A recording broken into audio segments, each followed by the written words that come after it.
So a lot of people, when they hear about STIR and they hear about responsible innovation, they're going to kind of think, oh, well, that's ethics, right? And isn't ethics just kind of sitting back and thinking about, do I want to be principle based or consequence based? And which, am I following the checklist of like how to, think about an ethical issue? Now I've done that. Okay, now I can go back to work. And why did I do that anyway?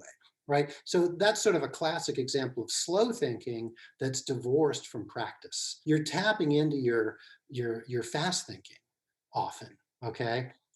Especially if there's a problem, if you're confronted with something. Questions that we asked are not designed to get people out of their frame of mind, of their entrepreneurial frame of mind, of their scientific frame of mind, of their management frame of mind. We want them to stay in that frame of mind, enhancing the fast thinking systems that people rely upon.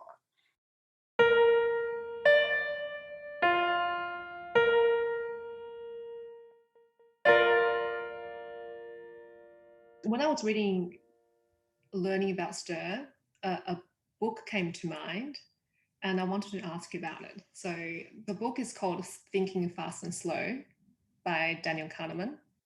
And I asked this question because I think quite a few people in business may have that on their bookshelves.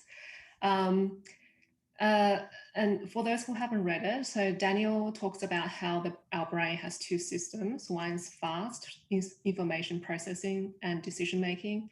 The other one is slow and more conscious, considered decision making. I was just wondering whether it's possible to explain STIR in terms of those two systems. How does STIR work with the fast and slow thinking process to help us make better decisions? Or is it completely different? No, it's a great question, Chao. Thank you for that question. I love the question because I think a lot about thinking. Yeah. I'm a I was thinking philosopher, about so I thinking the other day. I was like, oh, I'm thinking about thinking. thinking about thinking, exactly. Making decisions about decisions. And so, yeah, Kahneman's book is wonderful. I love his work and his earlier collaborations. And yeah, and the two systems, fast and slow thinking, system one and system two, are very appropriate when it comes to STIR. So a lot of people, when they hear about STIR and they hear about responsible innovation, they're going to kind of think, oh, well, that's ethics, right? And isn't ethics just kind of sitting back and thinking about, do I want to be principle based or consequence based? And which, am I following the checklist of like how to, think about an ethical issue? Now I've done that. Okay, now I can go back to work. And why did I do that anyway? Right? So that's sort of a classic example of slow thinking that's divorced from practice, right? Slow thinking is when I stop what I'm doing and I sort of think out loud. I might be speaking out loud with another person. I might be thinking to myself silently, but I'm sort of formulating the words. I might be writing it out, right? Might be going for a walk. And it's important to say that the two systems blend into one another. So if you are going for a walk during your lunch break, something's bothering you, you just go for a walk. You don't necessarily think about it, but you allow your mind to kind of operate like you're dreaming, right? A lot of creative ideas come out of dreams, right? You're tapping into your fast thinking often, okay? Especially if there's a problem, if you're confronted with something, if you're working on something that you do every day and all of a sudden something breaks or there's a leak in the ceiling, there's water coming in, but you can't stop. You just have to quickly put a bucket there and keep working. You have to improvise because there's a new crisis. Your fast thinking skills are going to be working really, overtime. Why? Because fast thinking is the type of thinking that we do by habit and behavior and routine. And it's often tacit knowledge, which isn't written down. It's not formalized. Okay, it's just what we know how to do, and we're really good. It's one of the things that makes us experts, right? Sure, there's theory, you took the exam and you passed it, whatever, but there's also working with people who know what they're doing and learning the culture, okay? And so STIR works with fast thinking. That's why we don't ask people to stop what they're doing.